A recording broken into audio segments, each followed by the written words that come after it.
Everyone is his or her own personal node, and with our own rules, we basically create also the future. Because when we look to the quantum or the sphere of the quants, then we see everything is undecided at this point in time. But if we focus our attention, a decision will be made. So the quant is jumping to either 0 or 1. And I think our attention is like the laser beam, which creates reality in a sense, like a reason 3D printer, basically. And wherever we focus, that's what we create.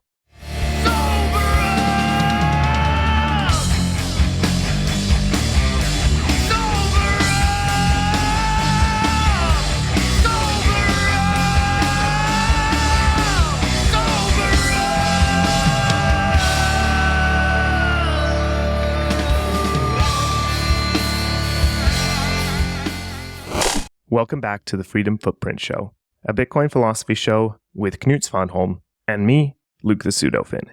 In today's episode, we welcome our guest, Andreas Franke, and we listen to his fascinating story.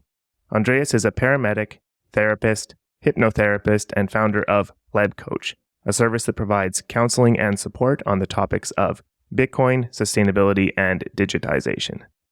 Andreas tells us all about his near-death experience, and together we discuss trauma, stoicism, fear, invisible enemies, the dangers of isolation, and how Bitcoin can help us envision a better future. Get ready for this great episode, but before we start, we'd like to quickly remind you that the best way to support the show is to send us a boost or stream us some sats on a value-for-value podcasting app such as Fountain. If you're listening to this show as a podcast, check out Fountain if you haven't already. You can earn sats from listening to podcasts, and you can support your favorite shows through value for value. If you're watching on YouTube, don't forget to like, subscribe to the channel, and turn on notifications so you never miss a weekly episode. And finally, we'd like to thank our sponsors, Orange Pill app, Wasabi Wallet, and Consensus Network. All their information is in the description, and we'll be talking a little more about them later. And so, without further ado, here is Andreas Franke on the Freedom Footprint Show. Andreas, welcome to the Freedom Footprint Show. Happy to have you. Hi, it's nice to be here. Yeah, Andreas, I wanted to have you on this show because we met recently in Plochingen outside Stuttgart, Germany. And we had a wonderful night where we sat up and philosophized until 3:30 in the morning and told each other stories from our adventurous lives. And you had an absolutely fascinating story. So I invited you here to tell that story on this pod. But first of all, can you introduce yourself and tell us a little bit about what you do and your story before we get into the meaty stuff? Yeah, of course. I'm happy to do so. So hi, everyone. My name is Andreas. I'm a paramedic and hypnotherapist. In my fiat life, I'm working as an educator in the ambulance and paramedic scene, so to speak. And for the plebs, I offer value for value coaching with the brand Plep Coach. And that's how I met Knut in Stuttgart in Plochingen. So Pleb Coach is that logo you have on your sweater and also behind you at the beautiful beach setting you're in.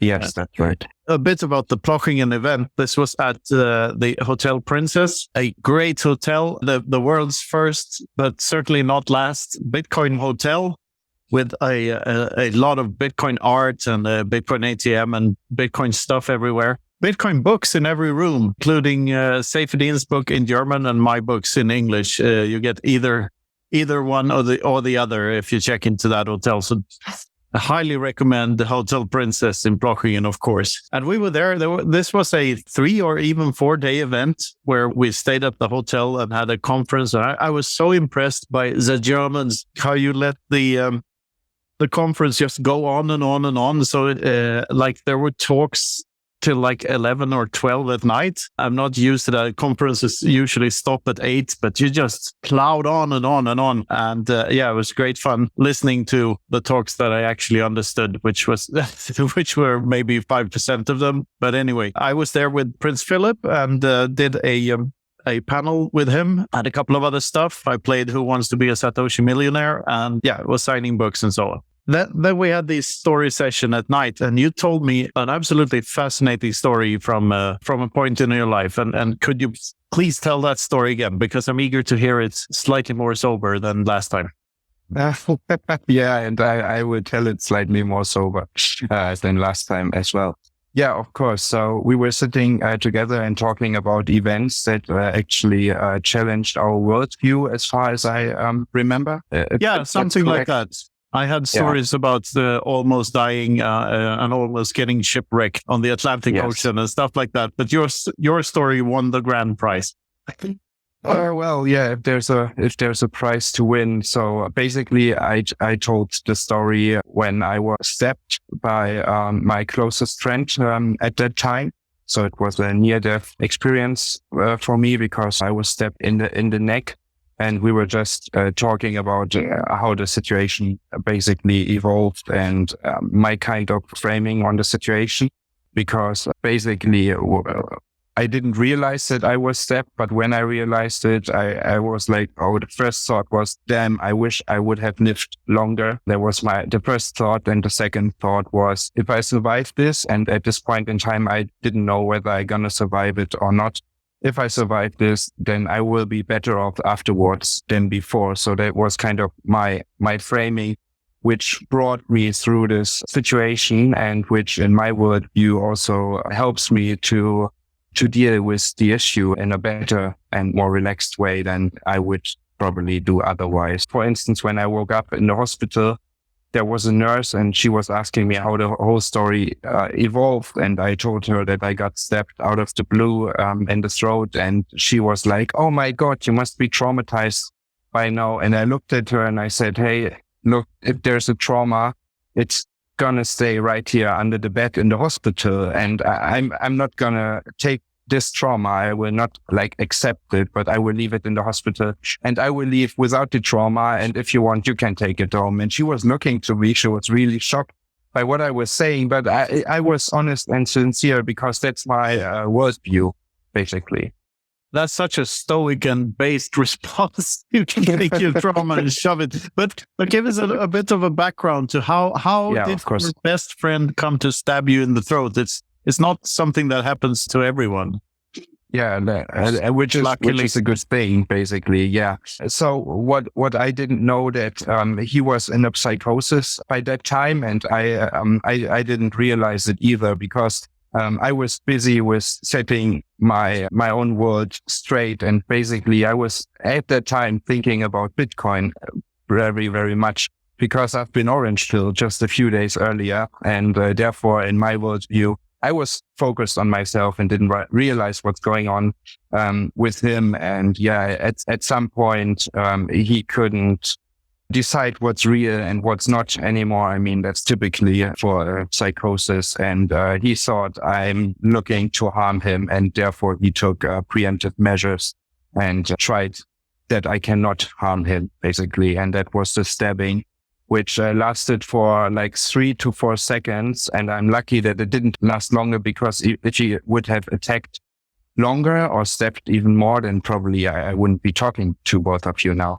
So yeah, we can see you now because we're on video call, and people who's watching YouTube, you can see there's a slight scar in your throat there. So from what I remember, he stabbed you from behind.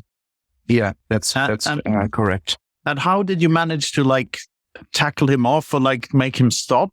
How did that happen? Did you hit him on the head with a toaster or something? What? No.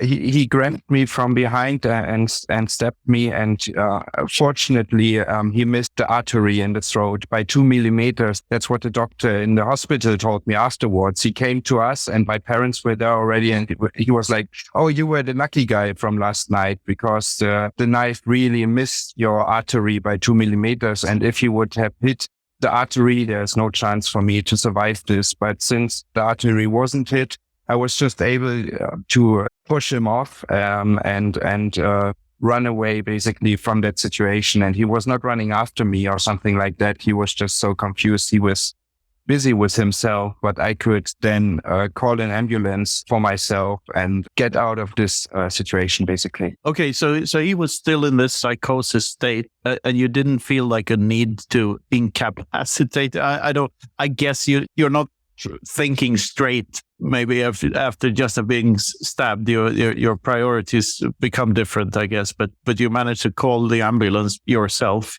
while bleeding from the neck. Yes. And your friend who has just been trying to kill you is there lying on the floor or on a sofa or something? Yeah, I didn't see him anymore because I pushed him off and I was just running from the scene. Running from the scene. So was this outdoors? Yes. Or like we were camping together, basically. We were like on a chalet in a camping place. So I was outdoors afterwards, you could say. But no, in this moment there was, since I still regarded him as my best friend that very moment, I was like, no, there's no need for retaliation or disabling him or discapacitating him in any like violent way. I was really just defending myself and getting out of this situation.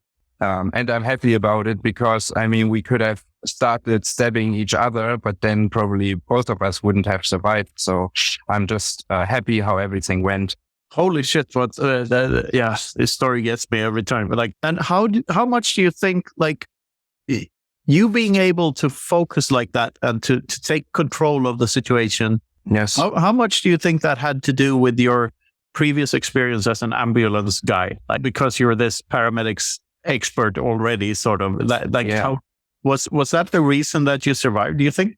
Maybe. But I can tell whenever you become the patient, whatever you have in professional experience before is not as helpful to you because you still get the adrenaline rush and you need to fight it in order to make like straight decisions. So I was just like, okay, shit happened. Let's make the best out of it. And I remember having this black tunnel, which is like closing in. And I knew that if my vision has closed and everything is black and I didn't find help or could find help for me till that time, then I'm just going to die as easy as that. And so I was very focused on getting help to me and to the situation. That was basically what I was focused on.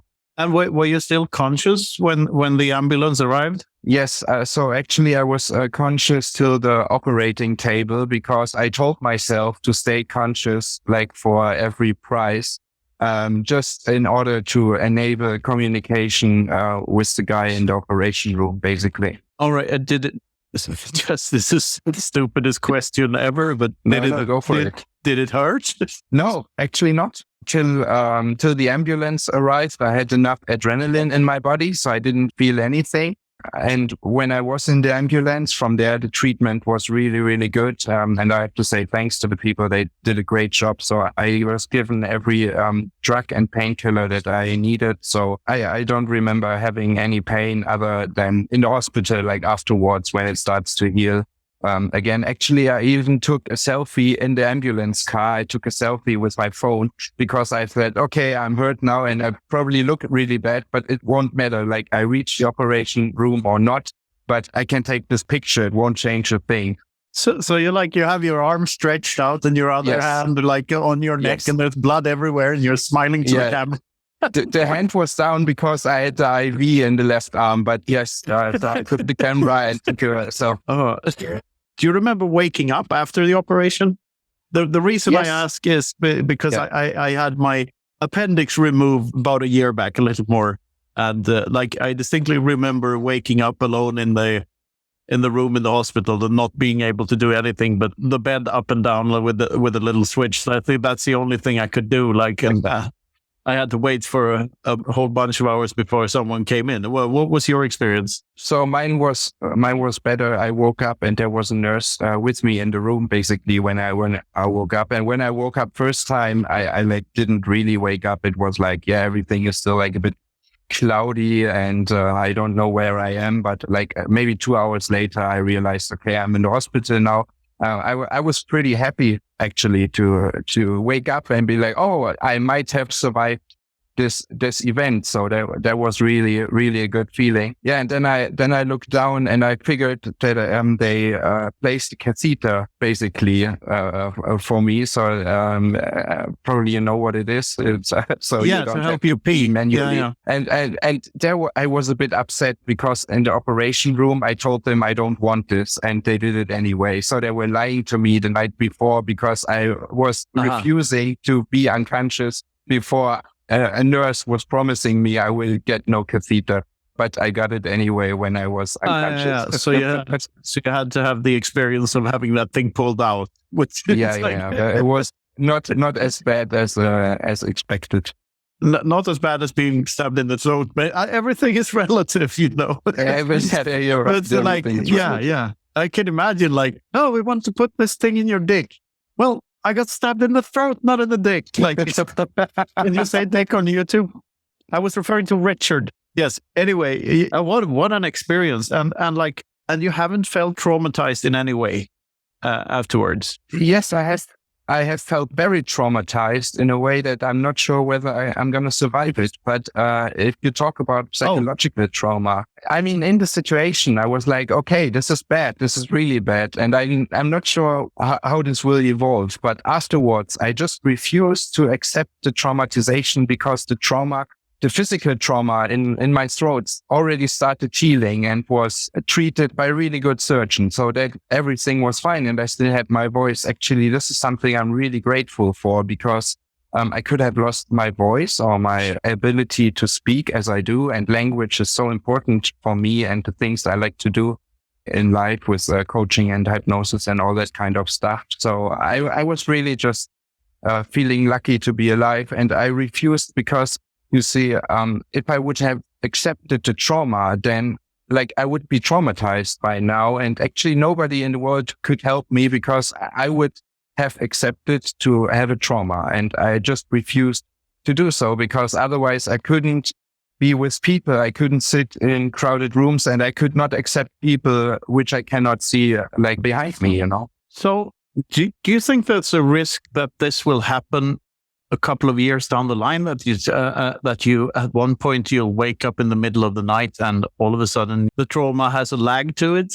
Do you think about psychology, or do you think you're this based that you can control yourself like to that extent? I'm not trying to push you to have a trauma here. That's not the point. But I guess you understand the question. Yeah. I do. And if you want to see that, you should ask, like, are you sure that I will not have the trauma before we end the podcast today? So you would actually figure it out. Whether I have the trauma, that would be a bummer if it happened right now. Start streaming? Or, there's not even somebody in the room. It's a stupid question. Sorry. No, it's a good question. I can tell you that in my point of view, the likelihood for having the trauma will decrease over time. And what you're talking about, waking up in the middle of the night, I already had these events where everything that I have experienced in the situation is coming up again. But I still know, well, this was back then. So I can experience it with some distance, basically. And I can still feel comfortable while all those memories are coming up. And this makes me feel comfortable. And so I think overall, the likelihood of a trauma later on will decrease. And actually, this was something I was really arguing with my mom about, because she told me, like, yeah, let's wait and see what comes down the line or what comes in time. And I said, hey, Mom, please stop doing this. And she was like, doing what? And I said, please stop. If you expect the trauma to happen, then this will make it more likely for me to happen. So therefore, just assume that everything is fine and probably it's going to be that way. And otherwise, well, I will figure out. But if I start to worry now about what will happen in a few years, then how can I enjoy life in the here and now? Very wise way of thinking about things like this, I think. Yeah. I heard similar stories, but none is quite like yours. I don't know how much you want to reveal or not reveal about this whole thing, but can you tell us a bit about what happened to the guy, like to your friend afterwards? Yeah. So first thing was that I remember that I called for the ambulance and the police, but actually I don't remember why I called for the police as well. But of course they came because somebody was injured. And while the ambulance arrived, I was just thinking that, holy moly, hopefully the police is not injuring my friend, because there is a certain likelihood that I didn't know what his status was or how he was. So there's a certain likelihood that he will not be cooperative towards police, and so they will use force. And therefore, I was really afraid that he's gonna get injured in any way. So that was the first thing. And then, like what I figured later, he was brought to jail, and basically he needed several days to wake up from his psychosis. So for about 1 week or maybe even 10 days, nobody could speak to him, or at least he wasn't responding. So that's how long it took for him to basically calm down and check in with reality again. And yeah, now he's out of prison, and I'm very happy about that. I helped actively in court. Like, I was not getting him out of the prison, but I helped in court and told everyone that I see this whole situation as a huge accident, because that's how I perceive this whole thing. It should never have happened, basically. I mean, what a lucky guy he is to have a friend like you. That's like, just after he has tried to kill you, you worry about him. I mean, that's very big-hearted.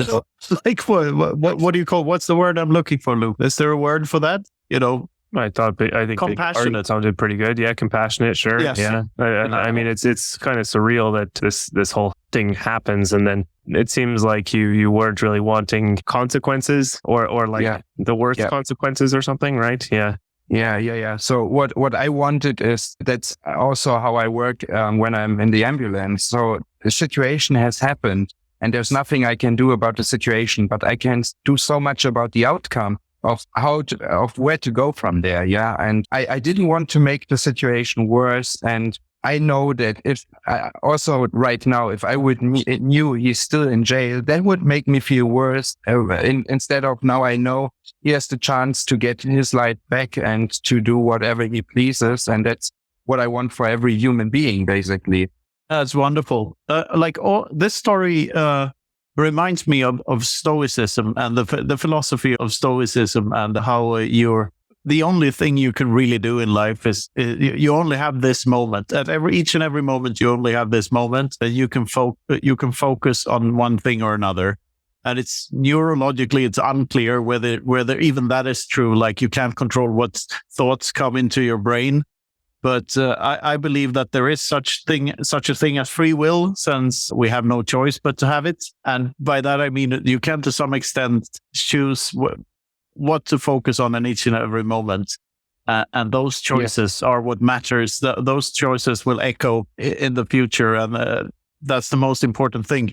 And like, worrying about stuff and feeling anxiety and guilt and all of this, that's counterproductive. It's basically just a waste of time, when you could be focusing on what can I do in this specific moment to make things better. I gave a talk in Stuttgart, which was actually the reason that I was there. Unfortunately, it was in German, so it was not as interesting for Knut.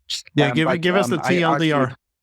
Yes, I will. So I argued everyone is his or her own personal node, and with our own rules, we basically create also the future. Because when we look to the quantum or the sphere of the quants, then we see everything is undecided at this point in time. But if we focus our attention, a decision will be made. So the quant is jumping to either 0 or 1. And I think our attention is like the laser beam, which creates reality in a sense, like a reason 3D printer, basically. And wherever we focus, that's what we create. Absolutely. This is a subject I've talked to Jeff Booth a lot about, because he's really into those ideas as well. And I believe to some extent that that's what we're doing now. Doing here, we're living the meme. We're making the idea for turning this into an episode came to me when you told the story the last time. So this is, in a way, it is us focusing on making that become a reality. Exactly. And it's a beautiful thing. And Stoicism, I believe, can teach us a lot about what not to focus on. Like, focus on the things you can actually do something about, which is always like attention based more than anything. Don't worry about stuff that can and will happen anyway. Outside forces that you can't control. It will give you nothing to worry about outside forces that you can't do anything about. It will only make you not as aware, not as in the moment, not as alive, I would say. Yes, and it's incapacitating you. When you're focused on all the things you don't want to have, well, all your attention is gone, all your brain power is gone, and you couldn't change a thing. You're still like helpless in a way. But if you focus what you want, you will work towards that goal on a conscious and unconscious level. And this really is, I think, one of our greatest skills. Absolutely. That's it reminds me of a quote from the Dune novels. Dune. The fear is the mind killer. Yes. What are they called? Bene Gesserit? I don't remember. But fear truly is the mind killer. And I think that fear mongers in our day and age have become very, very efficient at what they do. And our brains are biased towards reacting to fear and bad news. That's why all news are bad news, because that's the only thing we react to, because it's very natural. It's those who paid attention when someone yelled tiger, those genes are more alive in general than who paid attention when someone said, check out this pretty flower. I mean, there's a reason for us reacting to fear that way. But they have become so efficient with these invisible enemies, like whatever, the climate or terrorists or viruses or whatever it may be, or drugs or anything that can wage war on that is not a physical being. It's a very good tool for keeping people afraid. And people who are afraid are easier to control. Definitely. But I would even argue that the ability of being afraid was a good one back then. But now it's always like the tiger is a very concrete fear, but the fear which is spread right now, it's always abstract, because you wouldn't be afraid otherwise. Like you wouldn't be afraid of a tiger anymore. I mean, as hard as back then, because we have other tools to control the tiger. But this abstract fear, which you cannot really fight, and you cannot really see it, but it's in the back of our heads for everyone, basically. Exactly. So when you're at the airport and you're in the security control, are you afraid that the plane will be hijacked, or are you afraid that you will be harassed by the security? No, so when I'm in the airport, I'm always afraid that I forgot a knife in my backpack, like I did last time, and there was quite some hassle at the airport because I was insisting that there's nothing in the bag, and clearly, if you opened it, there was nothing to see. But if you send it through the X-ray, you could always see like a metal thingy at the bottom. And this was actually a knife I forgot in the backpack. And the security staff really made a hassle. And they were like, oh, now we will call the police. And I said, like, what for? Yeah, because you have a knife. Yeah, so just throw it away. I don't even intend to keep it. This was my backpack. I was just hiking. Yeah, I was hiking before. And so there was a knife in my backpack, but at the airport, this knife becomes a whole other issue. It's like as if you intend to take down the airplane. Yeah, and I guess having a big stabbing wound scarred on your neck doesn't help when you want to convince airport security that you are not intended on stabbing someone. Never saw it that way, but you might be right. Today's show is brought to you by our sponsors. First up, Orange Pill app. Stack friends who stack sats. Meet like-minded Bitcoiners near you and speed up hyper-Bitcoinization with Orange Pill app. Bitcoin isn't an online-only phenomenon, and Orange Pill app helps facilitate the social layer, connecting Bitcoiners in their local area. The best part is it maintains your privacy through the whole process, and since you have to subscribe to access the app, you know that everyone there is high signal and cares about Bitcoin. A great new feature is events. You can now create local events and meetups right from the Orange Pill app to help build your local community while maintaining the Bitcoin-only signal. Orange Pill app is available on iOS and Android. Download now.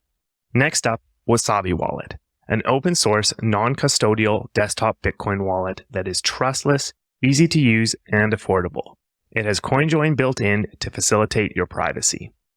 Every Bitcoin transaction leaves a clear footprint, but with Wasabi, you can make sure that others can't track your steps and threaten your sovereignty. Just send your coins to Wasabi, wait, and your coins will be private on the other end. It's open source, trustless by design, and non-custodial. You have full control over your keys. Check it out now at wasabiwallet.io. Double check that link. That's wasabiwallet.io. Anyway, about fear, and I guess you see a lot of fear in your line of work when you deal with traumatized people and working with the ambulance work, and working with a lot of police. And can you tell us a bit about that and what that's like and what it has told you about how the system works and how the police force works and how healthcare works and how ambulances work and how people works? A long question. Yeah. The answer is 42. Yeah, I know. No, so, in your words. So what I can tell you that since I know how the system works, I try to keep myself out of the system, basically. Because, I figured, so especially in 2017 to 18, I was in the ambulance in Berlin. And it was really, really stressful because we were called out every 10 minutes and there was not really such a thing like a break or something. But what you figured, especially in bigger cities, the biggest problem of the people is that they are not communicating with other human beings anymore. And they're just influenced by the media day and night. They turn crazy in a way. I think having less communication with fellow humans increases the likelihood of you have no reference anymore, Communication is always building up a reference when you exercise it. And therefore, I think it can support you to make you sane. But the lack of communication to fellow humans and the stress you have, especially in the cities, that turns people crazy on the long term. So I think we have many people in the bigger cities which are way too lonely, which are potentially already crazy, but luckily most of them are not dangerous. They don't want to harm anybody, which is good for the whole society. If people would in general want to harm other people, the cities would look way different, I think. Yeah, that's something you don't think about every day, but that's something to be thankful for, that most people aren't maniacs or aren't violent, have no violent intentions. So what about the police? What's your experience with working with the German police force? There's a lot of police in Germany. Yeah, I know. And there are even some Bitcoiner in the police, which is great, I think. So overall, I can say they are people like everyone else. So I respect them and I try to approach them with a sense of respect. When it comes to the situations, I made good and bad experiences, basically. So I had policemen which were escalating the situation. And I also had policemen which were de-escalating and which were very human and, are very pro people, basically. But you wanted to hear the one story for the police, right? Yeah. We're about I'm trying to fish it out of you because it was it was not, and I'm, of course, I know a lot of very friendly policemen myself, so it's not bashing the police force in general, but it was something more about the incentive structures and how the system is rigged and what flaws it has in terms of what it makes people do and not do. Yes. Okay. So I will give you 2 examples. First example, I was sitting on a bench a few years ago and had half a joint in my hands. And then 2 people approached me out of the dark. And I thought they want some tobacco or want some papers or need something. But it was actually the police, which were confiscating the joint. And we wrote 5 pages of paper that I did something illegal at that time. And right now we are even about to legalize marijuana in Germany. So just don't know what's the state on that. Probably the government gonna take a bit more to finalize the legalization. But when I ask them like, okay, why are you doing this now? And you have this thing where you can look away, or when you can say, oh, this is just, I just give you a warning and you can just leave, but you are filling out all the papers. And they basically said to me, yeah, like it's good for our case statistics, because every single drug user you figure out, this is illegal, and we have the suspect, and we have everything we need to close the case. Basically, for the statistics, it's great because they solve the crime, and it's way easier to work with one people who is smoking a joint than somebody stole something somewhere, and you have to figure out what time did he stole what. I find this so fascinating because it's about victimless crime. A thing I noticed when I was in Munich 2 months ago was that everyone stopped at the red light, regardless of if there were any cars or not. And me and Rachel, the British lady, we walked across, and all the Germans stayed until the light was green. So I was just fascinated by the obedience of the flock there. And I thought to myself, why are they so obedient? I know they love rules in this area, and everything's very orderly and looks nice, and the streets are nice and clean. But this level of obedience is just absurd. Like, there's no car, just cross the street. But turns out you can get a fine for jaywalking. And I guess this has to do with the same thing, that the system is set up in such a way that it's much easier for the police to, of course, it's much easier for the police to arrest someone for a victimless crime. Because a victimless crime is most of the time committed by someone who has no violent intentions or no criminal intentions. Because, victimless crime isn't really crime. It's just doing something that someone else don't think you should do. Like jaywalking or smoking or smoking something that they don't want you to smoke. And this is pretty weird because this also takes away time which the police force could have used for catching actual criminals instead of just harassing teenagers. Definitely. And that's so bad. And furthermore, like, thinking of institutions, a political institution who actually solves the problem that it is there put in place to solve has no purpose anymore. So all of these institutions have an incentive to not solve the problem, but to look like they're trying to solve the problem, but not actually solve the problem. If there was no crime, to roll the dough as thin as possible, but it still has to be there. You can even look through it already. Yes. When I grew up and watched, this, or not when I grew up, but like say 20 years ago, there was a lot of documentaries about overfishing and how fishermen were bad because they depleted the resources of the oceans. You knew that you couldn't trust fishermen in interviews because their livelihood was dependent on them catching fish. So they would always be biased in what they said. The thing that struck me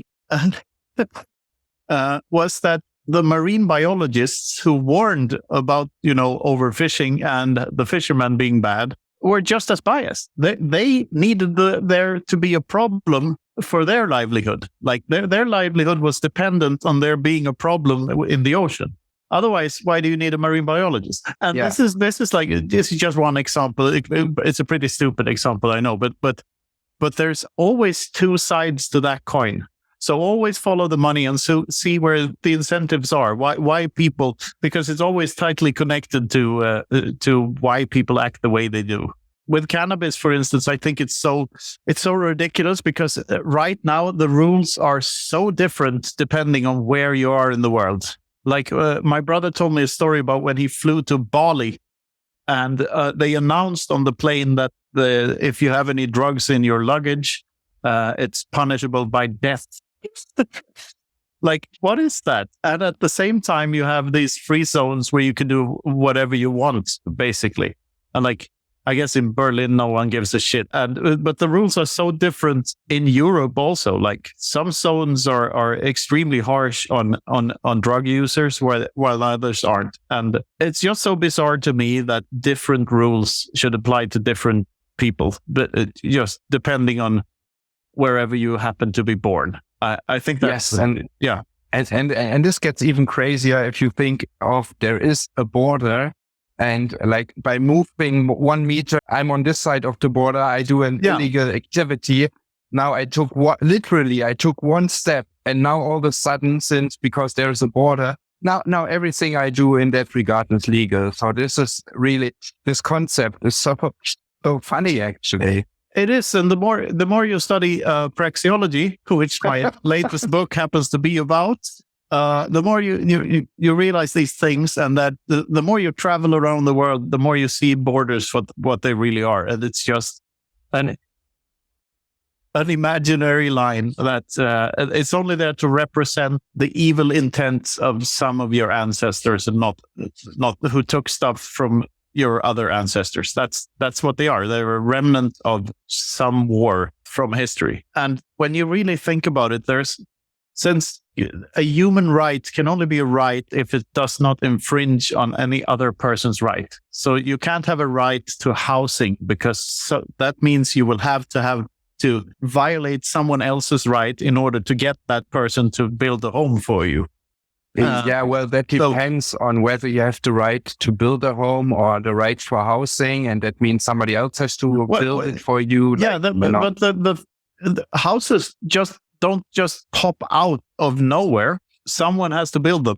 And if there's a document somewhere saying that housing is a human right, that implies that there has to be someone has to be forced to build a house, or someone has to be at least tax funded to build a house.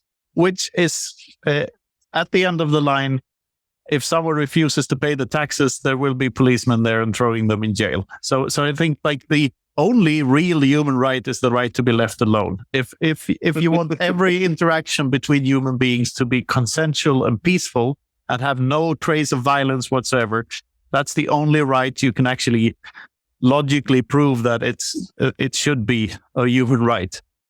Yeah, that's a good point. Actually, in Germany right now, it looks like the government is going to take the right for housing away from you by asking you to have a certain kind of heater in your home, and if you don't, then you need to move out of your house. Oh, and I guess that kind of heater is not a Bitcoin miner. Oh, well, actually, some people are making up their minds already and saying, well, this is using electrical energy, and electrical energy is renewable energy in the grid. So therefore, we can maybe make something up. But right now, you're not supposed to use oil or gas anymore for your heating in the home. Ouch. Well, we have a fascinating future to look forward to. That's for sure. We'll see where it leads. All right, Luke, I'd like to let you in here for a part of the show also. I mean, you've been listening to the story and to this conversation. What questions do you have for Andreas? Oh, it's a fascinating story. I think the main thing I'm interested in that you haven't touched on already is how did you get into Bitcoin, and how has that been affecting your life throughout all this? Yeah, so basically, the friend who stepped me was also the friend who introduced me to Bitcoin. That all makes sense now. Why you didn't want to see him in prison, and you didn't want to punish him, and introduced. But being orange pilled by someone is so much better than, like, if you have a good scale and a bad scale, and stabbing is far out on the bad scale, orange pilling is still way longer out on the good scale. So it sort of evens itself out. This is just me trying to make a lame joke, by the way. No. Actually, you're really on point on this. In one of our phone calls that we had, he said like how sorry he is for what happened. And I said, well, but in the end of the day, you freed me from fiat prison, and I will be always grateful to you for this. So I think without him, it would have taken me probably 5 more years before the signal of Bitcoin becomes so strong in my environment that I would get my head around this. But I was ignoring Bitcoin since 2014. I thought it's another PayPal, and I couldn't imagine something else. Bitcoin really helped me to see a better future, and this is a really great gift. And did it directly help you cope with the situation of being stabbed? No, I don't think so. Indirectly? I'm grasping for straws here, but yeah. But indirectly, well, at least with Bitcoin, it's easier again to imagine a future. And this is something I have been lacking for a few years, basically, in fiat. So I would say from 2017 till 2020, I didn't see like a bright future for myself in the fiat system, because I didn't want to climb up the ladder, so to speak, and do all the things that you have to do to get forward within the system, which means getting to know somebody else and helping him, and then hoping that he might remember you later on when he's in a higher position, and all this. Like, this is not my style, and I never wanted to be like this. You refuse to play the fiat game. Career game. Yeah. And I got the results, which is, well, you get like a little bit of fiat, you can make your living, but never expect to be sovereign or independent. True that. Maybe you could tell us a little bit about your this Pleb Coach. Yes, of course. So in 2016, I took education in becoming a hypnotherapist, because I found it very interesting. I was interested in the technique, how it's working. And coaching and development is my own rabbit hole since about 21 years now. Because when I turned 14, I was in a course, and I was taught that with your mind, with your thoughts, you can change your body, or you can change your emotions. And this opened a rabbit hole for me. And so the question I'm looking the answer for too is how much of our existence is done in our mind, basically. And I come to the conclusion that it's way more than we think. And I want to help and support plebs in updating their operating system in terms of the world and of possibilities and impossibilities. Okay, so how does that work exactly? What can you tell us a bit about your process? How would you help someone? Yes. So usually it starts with figuring out what problem the person has, or what problem the person imagine being having, basically. And then we check in with them on their worldview and on their model of the world, on their map of the world. And then from there, we can help them to come to new ideas or new insights, which then change their worldview and basically eradicate the problem. Because any problem one has is in their mind and not in the objective world. There's nothing to fear but fear itself, type of thing, I guess. Yes, that's one good way I'm looking to this topic. And how do you hypnotize someone? Do you do that? Do you sit with a pocket watch in front of them? Yeah. You can do that, but there are better ways, I would say, and less obvious ways. Basically, for me, hypnosis is just good communication, and being in trance is being in contact with oneself. So I can hypnotize you by helping you to get in contact with yourself. And I can do so by pointing certain things out, which are maybe not in your conscious awareness, but which are still in your unconscious awareness. Like the name your parents gave you. It's not in your conscious mind, but in your unconscious mind. Well, I can bring it out to my conscious mind pretty easily. Yeah, exactly. But you mean it's rooted deeper than that? So it's like a part of my operating system already? Your name is a fixed variable operating system. Constant. Yeah. Oh, all right. Is there another example of this? Like your mother's tongue, maybe? Your native language? Well, yeah, those are all clues towards the situation. But of course, I would need where you would like to go to, or maybe you have been in trance before and this is something you remember, and you remember how you felt that time. I'm trying to think of the closest thing to a trance. I've experienced on several occasions a deep focus on what I'm doing. So when I was in a band, for instance, that sometimes when we were jamming or rehearsing a song, you could be so consumed by the experience, that you felt a oneness with the other people you were playing with. It usually didn't last even the whole song, but just for a short segment of it where it feels like time stands still and you're Yes. you're living a 100% in the moment, and Yes. you're 100% alive.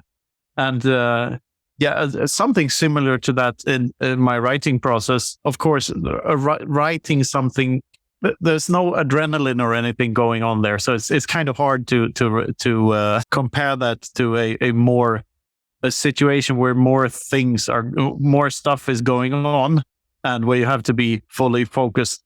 I sometimes it's like you need your body to be doing something else in order for your mind to be entirely focused. Yeah, it is helpful, at least if your body is doing something else that you don't do regularly. So this is helping your unconscious to basically pop up.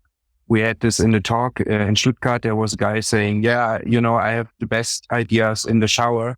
Why is that? And how can I have good ideas outside of the shower as well? And so I was playing a bit with his model that good ideas come from the shower. No, good ideas come from your brain. But if you think that you're more likely to have good ideas in the shower, then the likelihood of having good ideas is higher because you do the framing already. Our brain always works in a way that we are not lying in the end of the day. Whatever you will say or express will become truth because it's your truth. And as I said before, I think there's no objective truth, but we can agree on certain things. But however you want to design your universe, feel free to do so. Did you hear about something called the meme theory of everything? Yes.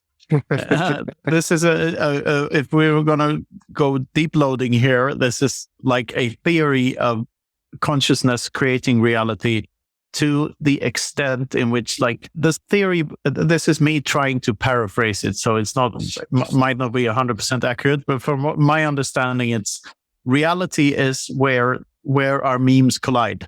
So all conscious beings, where their interpretation of where the reality their minds create, where the timeline in the multiverse or whatever, like whatever the superpositions of the quantum realm turn out to land in what we call objective reality. It's just where our memes converge and where our minds converge. And this goes for all conscious beings, and maybe some of them are more influential than others in creating reality. And this would also explain why we haven't detected any life forms in outer space, because there's a meme horizon where our consciousness says, what's the plural of consciousness, Luke?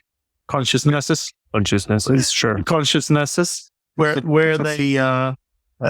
there's a meme horizon where they can't sync anymore because the lag is too big because of the speed of light and the lag from that.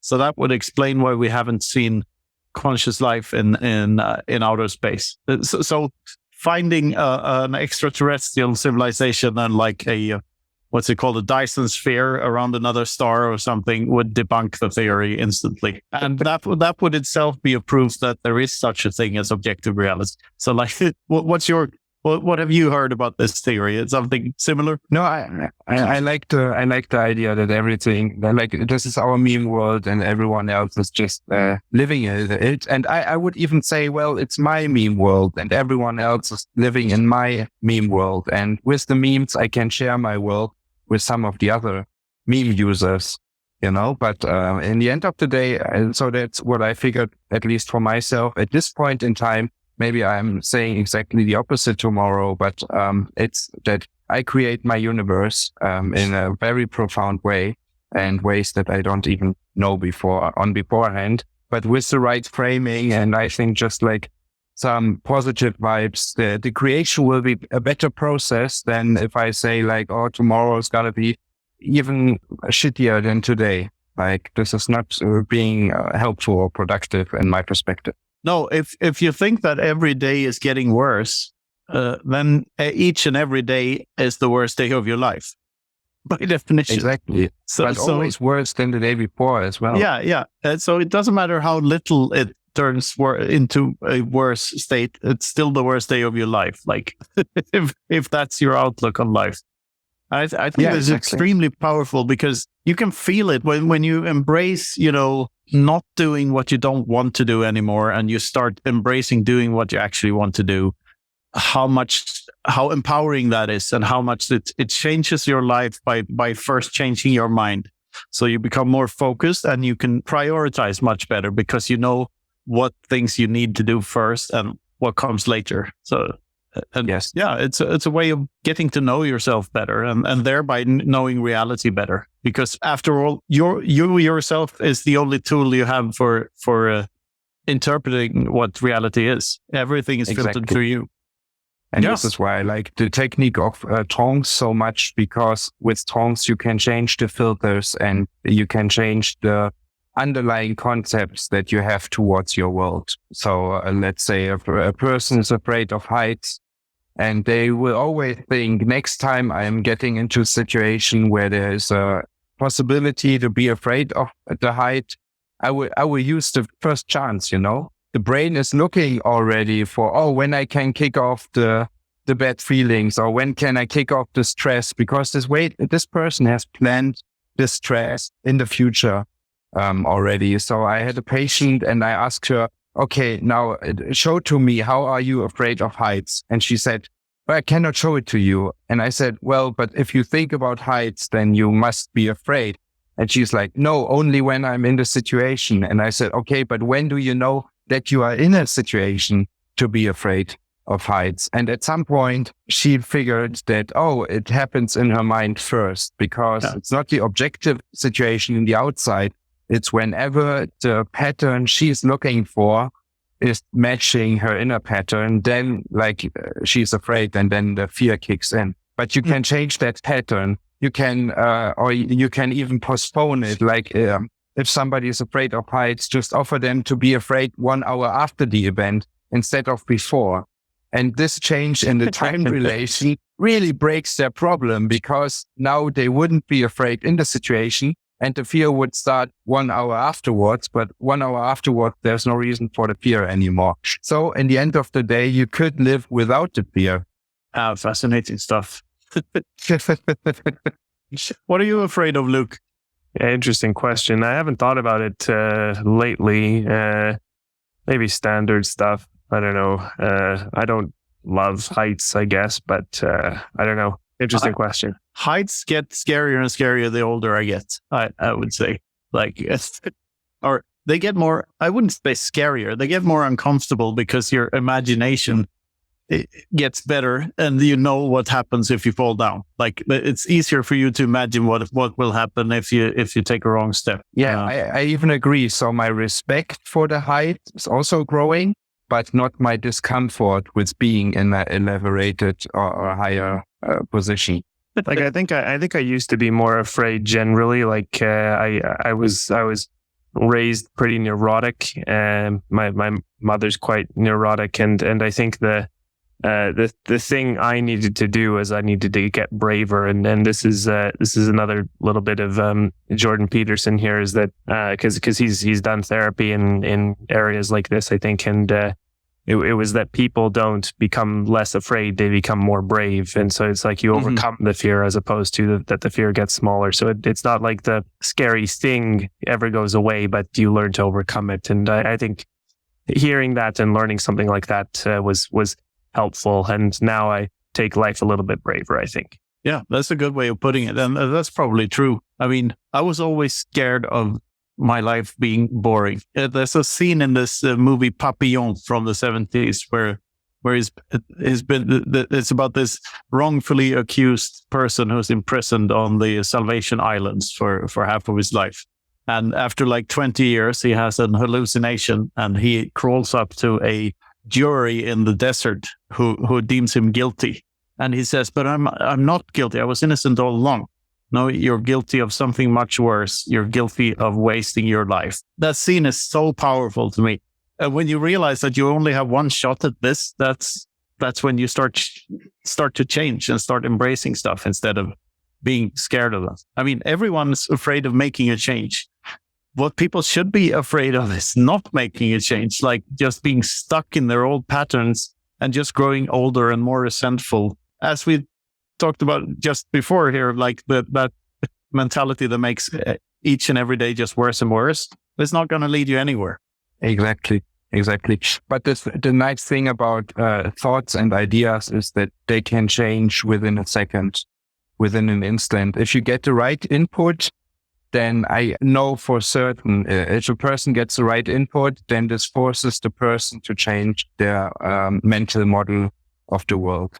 And you will have a different output afterwards. So did you do these therapy things? Like, were you a therapist and a coach before Bitcoin or after?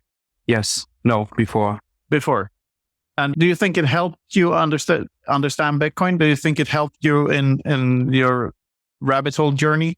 Yeah, it will definitely help me. I'm sure of that, because it brings you to so many more things and aspects of life. And what I didn't say is that I always had the idea that I will have a really, really good life. I didn't define by then what like really good was, but I knew always that it will be not the standard fiat life for me. So this is something which just it becomes true every day more and more, because already of being in the podcast and talking to so many people, it's so nice. And it's definitely something that I imagined for myself. And now Bitcoin is even supporting me to have that lifestyle. And I think Bitcoin tells you like, oh yeah, just go the way you're going. You're doing the right thing. Despite from gaining more fiat, you have no feedback in fiat, whether you are going the wrong or the right way. And even if you get more fiat,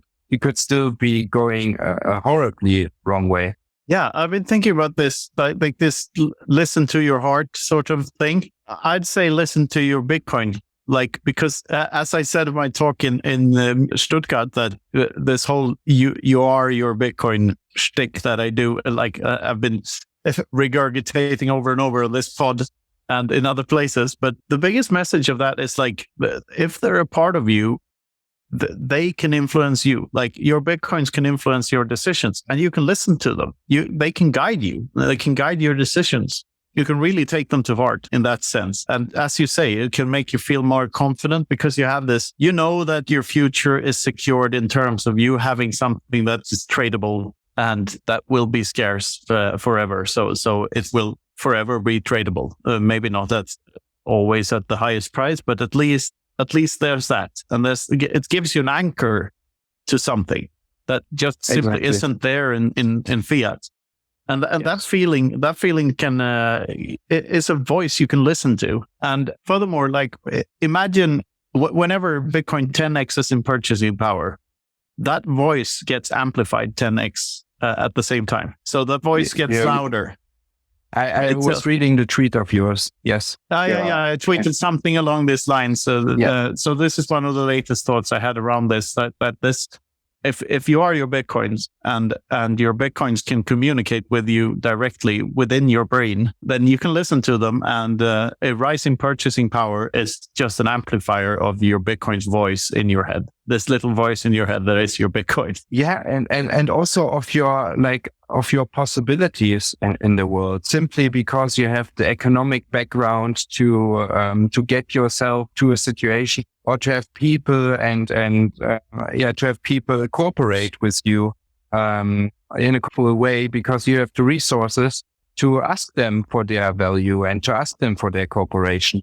Yeah, because with truthful money is very unlike untruthful money. It unlocks, like truthful money doesn't turn you into this Gordon Gekko greedy type, crony capitalist. It really doesn't. It turns you into something completely different than that. It functions as an amplifier for your whatever you want to do with your life, and without having to fuck over everyone else in the process. Exactly. With a fiat game, you can get what you want, but you have to fuck other people over in order to get it.